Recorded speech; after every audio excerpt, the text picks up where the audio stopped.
자, 톡톡바이오 메가트렌드 시간입니다. 오늘도 저희가 여러 가지 이야기를 준비했는데 첫 번째 주제로는요. 코로나19 백신 치료제를 업데이트하는 시간을 한번 가져보도록 하겠고요. 네, 오늘 소개해드릴 두 번째 주제로는요. 코로나19 사태가 끝난 뒤에 국내외 제약바이오 기업들 중 어떤 곳에 주목을 해야 되고 또 우리가 어떤 분야에 투자를 해야 될지에 대해서 알아보는 시간 갖도록 하겠습니다.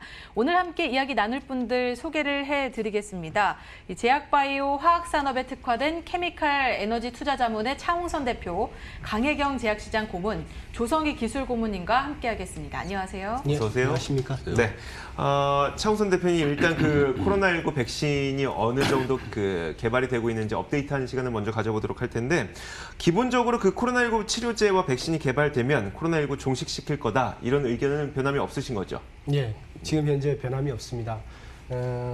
뒤에 우리 강혜경 고문님께서 말씀을 드리겠지만 지금 현재 인간이 들어가고 있는 임상 같은 경우가 지금 11개 정도가 되고 있는데 잘 진행되고 있다 이렇게 보여주고 있고요. 그리고 글로벌 제약바이오 기업들 여러 가지 이제 보도자료를 제출하지 않습니까? 좀 신뢰도가 있다 이렇게 보여지는데 평균적으로 150조 원 이상의 기업들이 발표를 하기 때문에 믿음이 좀 갈 수 있다 이렇게 보고 있습니다. 그래서 저희들 견해는 그 WHO도 말했지만 연내 한두 개 정도의 임상을 충분히 가능하다. 그 다음에 지금 그 어떤 일부 150조짜리 기업 같은 경우는 9월도 예상해 보지 않습니까? 그래서 백신이라든지 치료제 개발이 잘 되고 있기 때문에 저희들 같은 경우는 그렇게 시장에 대해서 그렇게 2차 팬데믹에 대해서 우려할 이유는 없다 이렇게 보고 있고요. 백신이나 치료제, 백신이 특히 개발되어 나오는 시점까지는 점진적으로 저희들은 좀 우려보다는 오히려 S&P 500 같은 기준도 정말 우상향하는 그런 긍정적인 흐름이 나오지 않겠느냐. 그리고 백신이 출시되는 시점부터는 본격적으로 좀 주가가 조금 더 긍정적인 모습을 가지 않겠느냐 이렇게 생각을 하고 있습니다. 네, 코로나19 확진자 수가 점차 증가를 하면서 2차 유행에 대한 우려도 상당히 되는 부분입니다. 1차와 좀 비슷하게 2차 팬데믹으로 인해서 증시가 또 하락할 가능성이 있을까요? 예, 그렇죠. 그게 제일 중요한 포인트잖아요. 예, 그렇죠? 맞습니다. 지금 우리 흔히들 보면 코로나19 팬데믹 현황을 좀 보면은 주가가 언제 무너졌냐면 2월 19일 날 2020년 2월 19일 날 무너졌고 그다음에 한 달 뒤에 반등을 시작했는데 그때 당시에 전 세계 감염자 수가 얼마 정도 되냐면 약 15,000명이었습니다. 근데 아까 우리 5시 30분에 우리 앵커님께서도 말씀하셨지만은 지금 현재 전 세계 감염자 수가 10배 이상 증가된 16만 명이거든요. 약 16만 명이 매일 감염되고 있는 그런 추세인데 조금 예를 들면 수학적으로 보면은 이렇게 옛날에 보면 2월 19일 날 익스포넨셜리 올라가다가 주가가 많이 한 30% 정도 하락을 했지 않습니까? 그런데 감염자 수로 보면은 지금 보면은 팬데믹 숫자가 보면은 16만 명으로 쭉 이렇게 또 익스포넨셜 올라가는 모습을 보고 있습니다.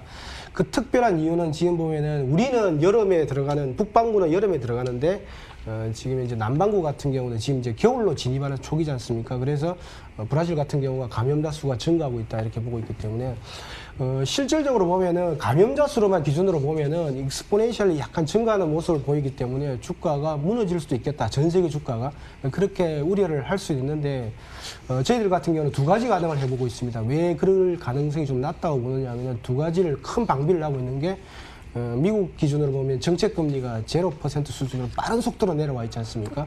그리고 각국의 부양 의지가 굉장히 강하다. 그리고 거기에 대해서 대응을 하고 있다. 그런 첫 번째, 재정적인 정책, 금융정책이 지금 현재 적극적으로 이루어지고 있다. 이렇게 보고 있고요. 두 번째 같은 경우는 이제 약의 효과입니다. 지금 현재 치료제 같은 경우는 렘데시비어 같은 경우는 긴급 사용 승인을 받았고 31% 정도 호전 효과가 있지 않습니까?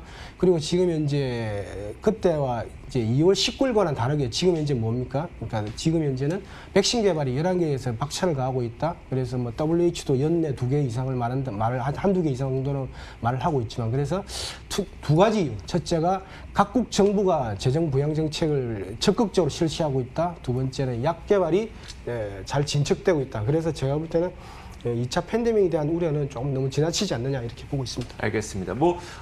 새롭게 다시 재확산될 수는 있다고 하더라도 재확산되는 국면에서 금융시장이나 자본시장이 무너지지 않게 정책의 부양이 계속 지탱이 되질 테니까 그렇게 큰 악영향은 아주 크진 않을 것이라는 전망인데요. 자, 그럼 키워드 한번 살펴보도록 하겠습니다. 첫 번째 키워드가 바로 이거예요.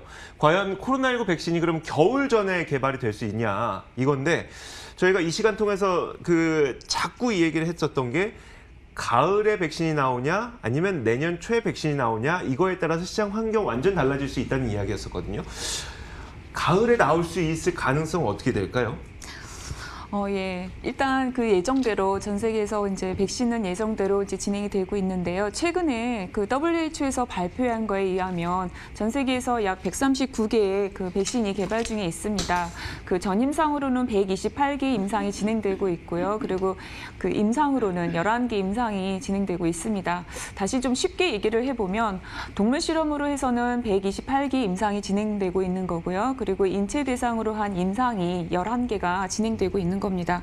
근데 여기서 이제 가장 중요한 거는 이제 임상 3상이 중요하고요. 임상 3상을 이제 통과하게 되면은 백신이 결정이 되는 거죠. 예. 그래서 일단 예정대로는 진행되고 있습니다. 네, 임상 중인 이 11개 백신에 대해서 좀 질문을 드리고 싶은데 이 백신들이 다 동일한 기술로 개발이 되고 있는 건가요? 아, 그렇지 않습니다. 크게 백신이 개발되고 있는 거를 보면은 4가지로 좀 나눠볼 수가 있습니다. 예전에 이제 많이 개발됐던 바이러스 자체를 이용한 바이러스 백신, 그리고 바이러스 벡터 백신, 그리고 DNA나 RNA를 이용한 핵산 백신, 그리고 단백질 백신 이렇게 4가지로 좀 나눠볼 수가 있고요. 전 세계에서 지금 임상이 지금 진행되고 있는 거는 이 4가지 기술을 이용해서 진행되고 있고 앞서 말씀드린 대로 인체 실험하고 있는 11개 임상은 이 4가지로 해서 나눠져서 진행되고 있습니다. 예. 동물 실험도 진행되고 있는 게 있고 인체 실험도 진행되고 있는 게 있다고 했잖아요. 근데 동물 네. 실험 지나고 나서 이제 인체로 가는 거니까. 그렇죠. 저는 그러니까 인체 시험이 시행되고 있는 11개 백신의 그 개발 단계가 궁금하거든요. 현재 어느 정도 진행되고 있을까요? 예. 그 인체 실험 같은 경우는 이제 임상 3상에서 이제 진행이 되고 있는 건데요. 최근에 영국 같은 경우에서도 발표가 있었잖아요. 20억 도즈 이제 네. 생산을 9월부터 하겠다라는 이런 발표도 있었고요. 미국 같은 경우는 지금 미국 정부가 5개 기업을 좀 선정해서 지금 발표를 하기도 한 상황입니다. 그리고 이제 중국 같은 경우가 임상이 지금 7월부터 해서도 3상에 이제 들어갈 예정이 있는 이런 백신들이 있고요. 앞서 이제 표에서 보시는 것처럼 올해 이제 7월부터 이제 임상 3상이 들어가는 계획들이 나와 있고요. 그리고 예전에 이제 발표된 것처럼 2021년 초에 이제 백신을 공급할 예정이다라고 해서 계획들이 지금 일정을 나와 있습니다. 그래서 계속 이제 이 부분에 대해서 업데이트를 저희가 주기적으로 하면 될 것 같습니다. 네. 알겠습니다. 뭐 최근에 미국과 중국 간의 갈등이 굉장히 이슈가 되고 있는데 코로나19 백신 개발에 있어서도 미중 전쟁이 일어나고 있다고 들었습니다. 뭐 미국뿐만 아니라 중국도 그렇고요. 유럽에서도 상당히 활발하게 개발을 하고 있는데 백신 개발 속도나 상황 어떤 차이가 있습니까? 속도하고 이제 상황을 보면은 상황이라고 하는 이제 중국 같은 경우가 바이러스 백신이 좀 더 많은 편입니다. 앞서 이제 WHO에서 발표한 거에 의하면 이 5개의 중국 백신 같은 경우도 지금 4가지가 바이러스 이용한 백신이고요. 1가지가 바이러스 벡터를 이용한 백신입니다. 그리고 이제 유럽 같은 경우에서도 이 바이러스 벡터를 이용한 게 먼저 가장 좀 빠르게 나올 수 있지 않을까라고 하는 상황이고요. 미국에서는 또 다양한 이제 그 기술을 이용한 앞서 말씀드린 것처럼 다양한 기술을 이용해서 이 백신이 지금 개발되고 있기 때문에 이런 차이점을 보자면 중국은 먼저 예전에 이제 백신 기술에서 많이 사용됐던 바이러스를 이용한 그런 기술, 그리고 유럽이나 미국은 이제 벡터나 그리고 단백질 이런 것을 이용한 그런 백신이 지금 개발되고 있다라고 좀 보시면 될 것 같습니다. 차홍순 대표님, 예. 지난번에 저희가 이 방송을 할 때 유튜브 댓글에 어떤 질문이 올라왔었냐면 중국이 백신 개발 먼저 하면 어떻게 돼요? 라는 질문이 올라왔었거든요. 중국이 진짜 먼저 백신을 개발할 가능성도 있는 거예요? 지금 현재 속도 면에서 봤을 때는 네. 지금 유럽계 기업이 가장 빠를 걸로 이렇게 예상은 되고 있습니다. 그렇지만 중국 같은 경우도 아까 우리 강경현 고객님께서 말씀하신 대로 바이러스 백신 같은 경우 4개, 벡터 백신 같은 경우는 1개를 지금 준비를 하고 있는데 속도가 그렇게 기대 대비 빠르고 있다 이렇게 말씀을 드리고죠. 그리고 두 번째는 좀 특징적인 게 뭐냐면은 이게 지금 이제 백신 11개 중에 5개 정도가 중국 백신인데 한 45%를 차지하고 있거든요. 그래서 제가 볼 때는 중국 백신 기업들의 최근 이슈는 한마디로 말하면은 중국 자체의 국산화다. 네. 그래서 제가 볼 때는 미국과 유럽에 의지하는 경향이 좀 작아진 것 같고요. 미국과 유럽이라든지 그런 우리나라라든지 이런 그런 판이 한 개의 판이라면은 두 번째 판은 또 중국 판이 돌아가고 있다. 그래서 중국 같은 경우는 미국과 유럽에 의지하는 영향력이 좀 작아지고 있다 이렇게 말씀드리고 싶습니다. 중국도 빠르게 개발할 가능성이 있는 거네요. 예, 자체적으로 그렇습니다. 우리나라도 2,100억을 투자하는데 중국 같은 경우 더 많은 금액을 투자하기 때문에 가능성이 높다 이렇게 보고 있습니다. 하지만 저한테 중국 백신 맞으라고 하면 저는 약간 좀 꺼려질 것 같긴 하는 좀 느낌은 있습니다. 알겠습니다. 어쨌든 이제 글로벌 시장이 전반적으로 뭐 유럽도 하고 있고 미국도 하고 있고 중국도 하고 굉장히 발빠르게 경쟁적으로 하고 있는데 그 강혜경 고문님, 미국에서 현재 진행되고 있는 그 코로나19 백신 개발 현황뿐만 아니라 미국 정부가 선정한 5개 백신 기업은 어떤 곳인지 좀 설명해 주세요. 예, 이 5개의 기업 중에 4개의 기업의 시가총액을 보면은 약 150조 원 이상이 되는 기업입니다. 그런 만큼 백신에 대한 이제 그 경험도 좀 많은데요. 이처럼 백신 개발에 있어서는 이 백신을 개발한 경험이 굉장히 많이 중요합니다. 그래서 이 선정된 기업들을 보면 시가총액도 크고 그리고 백신 개발에 대한 경험이 많다라는 게 특징으로 좀 볼 수 있습니다. 네. 그렇다면 뭐 WHO에서 발표한 11개 기업 중 또 5개가 중국 기업이지 않나요? 그래서 약 45%가 중국의 뭐 개발과 관련된 소식이지만 사실 우리가 이 중국 백신 개발에 관련해서는 자세하게 아는 내용들이 많이 없거든요. 저도 외신을 찾아보면 중국 기업과 관련된 뉴스는 사실 종종 찾아볼 수가 없어서 조금 궁금하긴 했습니다. 중국 코로나 백신의 개발 현황에 대해서도 좀 알려주시죠.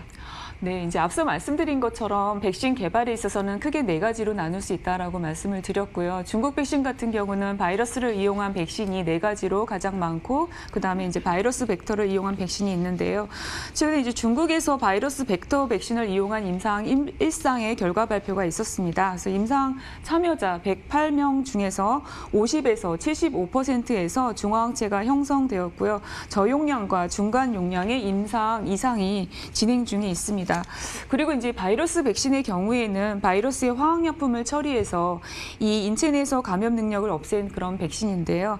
여기서는 중화항체가 약 90%가 생성된 것으로 보고가 되었습니다. 그래서 이런 바이러스 백신의 경우는 브라질에서 그 임상 3상을 진행할 예정입니다. 그래서 정리해 보자면 중국에서 개발 중인 백신은 이제 과거에 많이 사용했던 바이러스 자체를 이용한 백신이 주를 이룬다는 거고요. 브라질에서 임상 3상이 진행될 예정이 있습니다.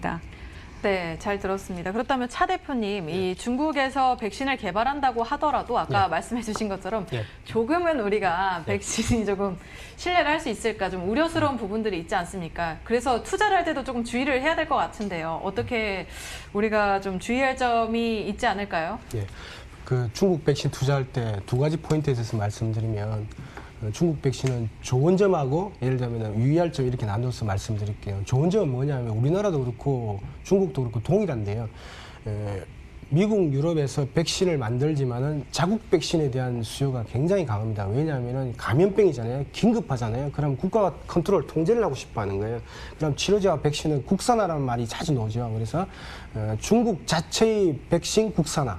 국내도 똑같습니다. 국내 자체의 백신 투자, 백신 국산화 이런 것 때문에 주가가 이미 좀 많이 올라가 있었습니다. 백신 국산화가 많이 됐었거든요. 그래서 좋은 점은 뭐냐면은 그런데 그거보다는 더 박차를 가할 수 있다. 그래서 중국 자체의 백신 국산화를 가할 수 있기 때문에 주가가 좀 긍정적일 수 있다. 이게 좋은 점이고요.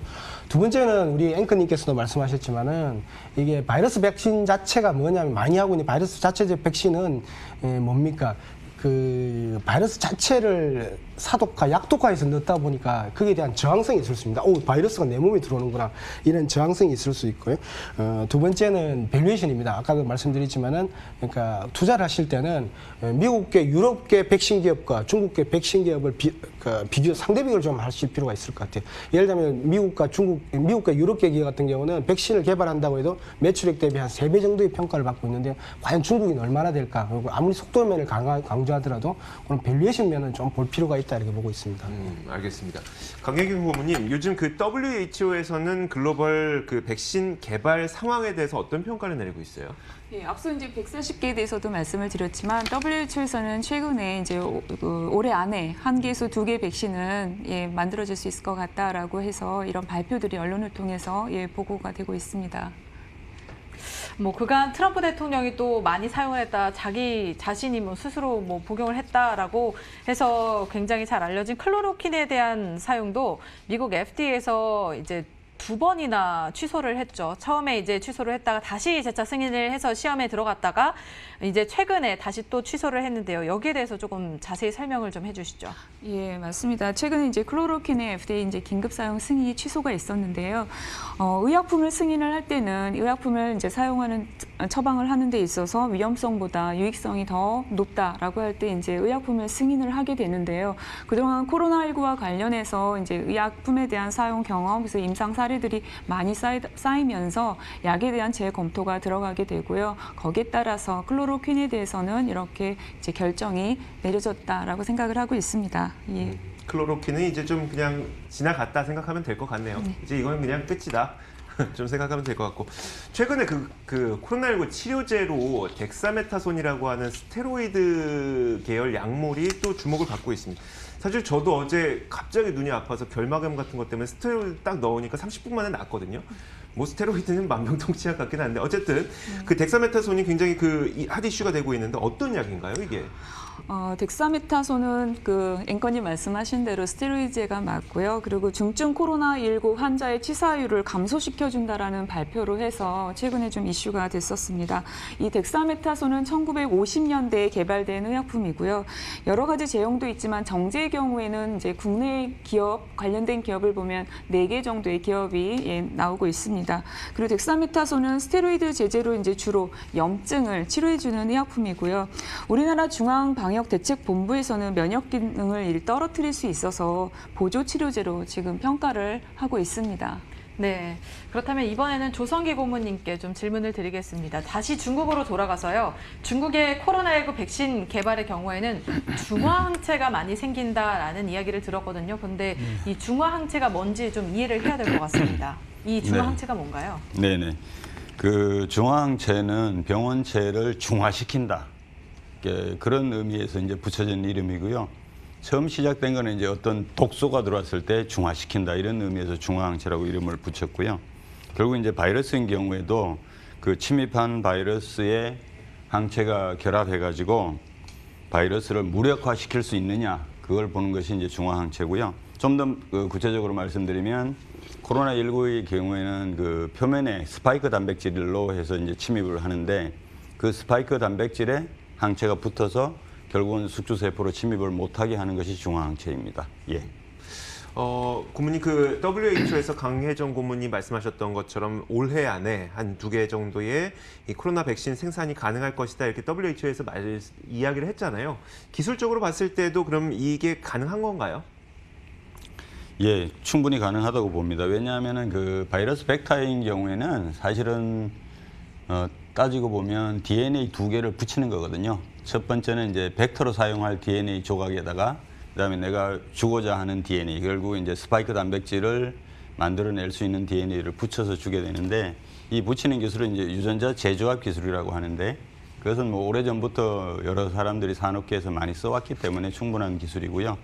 또 하나는 이제 물론 그 3상에서 효과가 나와야 되겠지만 그 백신을 대량 생산한다는 것은 결국 그 DNA 가닥을 증폭시키고 복제시키는 거거든요. 그러니까 기술적으로 충분히 어려운 문제는 아닙니다. 예, 가능합니다. 네. 그렇다면 아까 덱사메타손에 대해서도 좀 기술적으로 여쭤보면 주식시장에서 최근에 이 덱사메타손이 굉장한 뭐 치료제로 사용이 될 수 있다라고 해서 회자가 되고 있는데 이 약이 코로나19 바이러스를 좀 어떻게 치료한다고 보고 계신가요? 결국은 이제 우리가 바이러스가 들어오든지 병원체가 들어오면 그 과정에서 질환을 앓는 과정에서 좀 과잉된 면역 반응, 염증 반응, 흔히 우리가 보는 염증 반응들이 과하게 나타나는데 덱사메타손은 그런 그 과한 염증 반응을 무조건 억제시키는 겁니다. 그러다 보니까 이제 너무 오래 쓰거나 너무 과량으로 쓰게 되면은 정상적으로 그 기능을 해야 될 면역 기능 자체도 다운되기 때문에 그 사용하는 데 좀 제한이 있고 좀 주의점이 필요하다고 생각합니다. 그래서 중증 환자들에게만 사용해라라고 예. 얘기를 하는 것 같네요. 예. 알겠습니다. 자, 저희가 이제 다음 키워드를 한번 공개하도록 하겠습니다. 과연 어떤 내용일까요? 우리는 코로나19가 종결된 이후에도, 종식된 이후에도 한번 그 전망을 내려봐야 되겠죠. 유망 제약 바이오 분야는 과연 어디가 될 것이냐라는 키워드를 한번 꼽아봤는데, 차홍순 대표님, 과연 코로나19가 종식된 이후에 저희가 뭐 그 시대도 준비를 해야 되니까 어떤 제약 바이오 분야가 가장 유망할 것으로 보이세요? 네. 원래 어떤 제약 바이오 그리고 이런 거죠. 인간은 수명이 어느 정도냐면 이론적으로는 120세까지 살 수 있습니다. 근데 지금 현재 평균, 그러니까 맥시멈 수명 정도가 평균적으로 보면은 82세거든요. 그래서 한 40년 정도 더 살 수 있는 여지가 있는데, 그거는 이제 왜 그럼 지금까지 40년을 못 살면냐면은 여러 가지 병 때문에 못 살았는데, 지금 한 2000년대까지는 약 개발이 참 잘 됐는데 2000년에서 한 2014년까지 한 15년 동안 암흑기를 갔다가 지금 새로운 기전들이 나오고 있습니다. 제가 말씀드리고 싶은 거는 이 분야에 투자를 해야 된다 이렇게 보고 있는데, 뭐냐면은 옛날에 항암제를 제대로 몰랐어요. 그런데 면역항암제, 표적항암제가 나오면서 인간의 수명이 늘어나고 있습니다. 생존율 같은 경우 폐암 기준으로 한 23%까지 올라왔지 않습니까? 5년 생존율이. 그리고 두 번째 같은 경우는 면역치료제 분야가 나오고 있습니다. 옛날에는 아까도 말씀드렸지만 염증이 나왔을 때는 염증만 제거하는 스테로이드 제제가 들어갔는데, 지금 같은 경우는 정확한 타겟을 들어갑니다. 왜냐하니까 그 사이토카인을 억제한다든지 항체를 써서 억제하든지 이런 걸 통해서 효과가 좋아지고 있거든요. 그래서 면역치료제. 그 다음 보는 게 우리나라 지금 이제 조금 요즘 IPO 때문에 핫 이슈인데 신경치료제입니다. 그러니까 흔히들 보면 약이 아예 없는 알츠하이머 같은 경우, 그 다음에 뭐 뇌전증 같은 경우, 그 다음에 이런 다발성 경화증이라든지, 그 다음에 파킨슨병 같은 이런 신경치료제 분야. 그래서 크게 보면은 한 5가지 분야로 나눌 수 있어요. 아까 면역 표적, 그 다음 신경, 당뇨 이런 분야에서. 그러니까 없는 기전이 나오는 분야. 이 분야는 제가 볼 때 유망하다. 그리고 인간의 수명은 결국 계속 늘어날 것이다 이렇게 보고 있습니다. 예. 네, 그렇군요. 그렇다면 언급해 주신 이런 분야 중에서 면역치료제와 신경치료제에 대해서 조금 구체적으로 살펴보겠습니다. 신경치료제 같은 경우에는 뇌전증 치료제 신약을 보유한 기업이 국내에 상장을 한다고 해가지고 많은 관심을 받기도 했었는데요. 두 가지를 살펴봐야 되는데, 그보다 더 전에 면역치료제에 대해서 조금 설명을 해 주실까요? 예. 그 면역치료제 시장은 2019년도 기준으로 약 100조 원 되는 시장입니다. 그 2019년도로 봤었을 때는 이제 약 11% 성장을 했고요. 전 세계에서 가장 많이 판매되고 있는 의약품이 이 면역치료제 시장 안에서 판매되고 있습니다. 작년에 이제 기준으로 보게 되면 약 24조 원이 단일 의약품으로 판매가 되기도 했는데요. 이 면역치료제 분야에는 대표적으로 류마티스 관절염 치료제 등의 자가면역 질환 그 치료제 등이 있습니다. 예, 그래서 이런 부분을 좀 참고를 해서 보시면 좋을 것 같고요. 이 매출액, 아까 이제 말씀드린 가장 많이 판매가 되고 있는 약 24조 원 나오는 이 제품 같은 경우는 이 시장 안에서 약 21% 마켓쉐어를 좀 차지하고 있습니다. 예. 조성기 고문님, 우리가 이게 진짜 돈이 될 거다라는 걸 알기 위해서는 사람들이 많이 보유하고 있는 질병을 치료해야 되잖아요. 그러면 이 면역 치료제는 어떤 병을 치료하는 걸까요? 예, 최근에 면역학이 굉장히 급속도로 발전하면서 그 면역 시스템의 과잉 반응이라든지 아니면 잘못된 반응, 이런 메커니즘들이 밝혀졌습니다. 그래서 우리가 잘 몰랐던 류마티스 관절염이라든지 루푸스 등 같은 게 결국은 면역 시스템이 잘못됐다, 이런 걸로 이제 밝혀져서 자가 면역 질환이라고 이제 밝혀졌고요. 또 하나는 우리가 그 아토피 같은 그 염증성 질환들도 나중에 알고 보니까 결국은 면역 시스템이 잘못되어 있다라는 것들이 밝혀졌습니다. 예. 네, 그렇다면 면역 치료 기술 분야의 좀 기술 개발 현황, 기술 발전 현황에 대해서 설명을 해 주시겠습니까?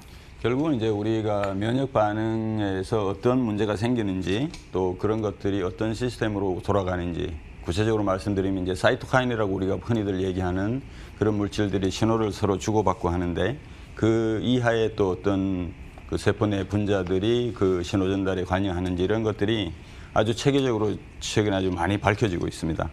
그래서 이런 것들을 결과들을 바탕으로 해가지고 여러 가지 면역 질환에 대해서 이제 그 약물들이 개발되고 있는데요. 좀 나누어 보면은 사이토카인에 대한 항체를 만들어가지고 사이토카인의 과잉된 반응을 억제하는 방법. 그 다음에 사이토카인 신호를 받아가지고 세포 내로 신호 전달하는 그 중간에 있는 신호 전달 물질 자체를, 분자 자체를 억제하는 방법. 그런 식으로 이제 우리가 약제 개발이 됐는데 이제 최근에 이 메커니즘이 발견되다 보니까 굉장히 경쟁적이고 아주 많은 약물들이 만들어지고 있습니다. 고모님, 예. 사이토카인이 뭘 하는 거기 때문에 사이토카인은 이제 우리가 면역 반응이 일어날 때 어떤 항체가 돌았든지 바이러스가 들어오면 이런 바이러스가 들어왔으니까 인지하는 면역 세포가 있고요. 그 인지를 하게 되면 옆에 세포한테 신호를 줘야 될 거 아닙니까? 그러면 이 면역 세포가 사이토카인 물질을 내요. 인터루킨이라든지 뭐 여러 가지 TNF라든지 이런 물질을 내면 그 옆에 세포가 그 사이토카인을 받아 먹고 네. 이거 빨리 대응을 해야 되겠구나. 그러면 증식을 한다든지 아니면 어떤 물질을 낸다든지 이런 반응이 체계적으로 이렇게 일어나게 됩니다. 경비원이네요, 경비원. 어떻게 보면 신호 전달하는 사람 그런 정도로 비유해 볼 수 있습니다. 사이토카인을요. 알겠습니다. 자, 이제는 이제 그 뇌전증 치료제가 요즘 IPO 시장의 예상 기업으로 떠오르다 보니까 주시장에서 굉장히 많은 관심을 받고 있는데 이 뇌전증 치료제는 신경계 치료와 관련된 건가 봐요. 강혜경 고모님, 신경계 치료 분야의 시장 현황은 현재 어떤 상태예요? 예, 그 신경계 치료제 시장은 2019년도 기준으로 약 83조 원 되는 시장입니다. 그리고 성장률은 약 6% 정도 되는 시장인데요. 알츠하이머, 치매 등이 이제 포함된 신경계 질환은 가장 어려운 병 중에 하나이고요. 기전도 최근에 알려지기 시작을 했습니다. 면역 항암제나 면역 치료제에 이어서 이제 국내 기업 중에는 신경계 치료제 이 대표 기업으로 국내 주식시장에 이제 IPO 한다고 해서 최근에 주목받고 있는 분야입니다. 네, 그렇다면 조성희 기술고문님, 이 신경계 치료제 분야에서의 기술 발전 현황에 대해서도 좀 설명을 해주시죠. 예, 신경계 질환에 대해서는 아직까지 그렇게 충분하게 밝혀져 있지는 않은데 최근에 이제 많이 밝혀지고 있습니다. 최근에 보면 주로 이제 중추신경계 질환들을 중심으로 즉 그 알츠하이머라든지 다발성 경화증, 파킨슨병, 뇌전증 이런 것들에 대해서 신경생물학적인 해석이 메커니즘들이 굉장히 조금씩 밝혀짐에 따라서 결국 치료제도 결국은 기술이 점차 발전할 것으로 보입니다. 말씀하신 그럼 신경 질환 가운데 가장 대표적인 병은 어떤 병인가요? 대표적이라기보다 최근에 이제 좀 많이 메커니즘이 밝혀지면서 주목을 받고 있는 것이 다발성 경화증이라는 질병입니다. 이 다발성 경화증은 간단하게 말씀드리면 신경섬유 다발을 감싸고 있는 그 절연체인 그 단백질과 지질로 구성된 그 수초를 잘못된 면역세포가 공격을 하게 됩니다. 결국은 이제 자가 면역 질환이라고 밝혀졌고요. 그래서 이것이 이제 시신경이나 척추, 대뇌, 소뇌 중에서 어떤 중추신경계가 데미지를 받았느냐에 따라서 증상이 여러 가지로 나오는데 결국은 이제 최근까지는 주로 면역 억제제를 스테로이드 제제 등을 이용해서 면역 억제를 하면서 이제 치료를 했는데요. 최근에는 이 기전이 밝혀짐에 따라서 자가 면역 반응이다. 그러면 그 세포들을 공격하는 면역 세포만 골라서 죽이는 항체를 이용하든지 아니면 그 세포가 우리 중추신경계 안으로 못 들어가게 막아버리는 항체를 이용하는 그런 방법들이 이용되고 있습니다. 네, 오늘 그렇다면 이제 코로나19 백신과 치료제로부터 향후 성장할 5대 치료제까지 살펴봤습니다. 종합적으로 우리가 제약바이오 투자 전략은 어떻게 세우는 게 좋은지 차 대표님께 묻겠습니다. 7월 초에 상장이 되면서 우리나라가 이슈가 될 것 같습니다. 왜냐하니까 제가 말씀드렸지 않습니까? 3대 분야가 있으면 항암 분야가 있고 면역치료제, 신경치료제 분야가 인간의 수명을 40년 이상 끌어올릴 것이다. 이제 그런 분야인데 우리가 이제 신경치료제로 들어가지 않습니까? 그래서 뇌전증부터 들어가기 시작하는데 좋은 점이 있고 나쁜 점이 두 가지가 있다면 첫 번째는 이게 신경치료제는 결국 알츠하이머까지 연결될 수도 있어요. 그러면 거기에 대한 붐 때문에 주가가 많이 이렇게 제가 볼 때는 긍정적인 영향을 많이 받을 것 같아요. 나쁜 점은 그러니까 좀 유의할 점은 뭐냐면은 미국이나 유럽계 기업들 그런 큰 빅파마들을 많이 분석해 보면 결국은 세일즈에 수렴하는 특징이 있습니다. 그래서 세일즈를 보면서 세일즈 추이를 보면서 밸류에이션을 봐야 되는 그런 점도 말씀을 드립니다. 예. 네. 오늘 바이오 시장에 대해서 살펴보는 시간 가졌고요. 여러 가지 현재 나와 있는 백신과 치료제들에 대해서도 알아보는 시간 가졌습니다. 지금까지 케미칼 에너지 투자자문의 차홍선 대표, 강혜경 시장고문과 조성기 기술고문님과 함께했습니다. 오늘 말씀 고맙습니다.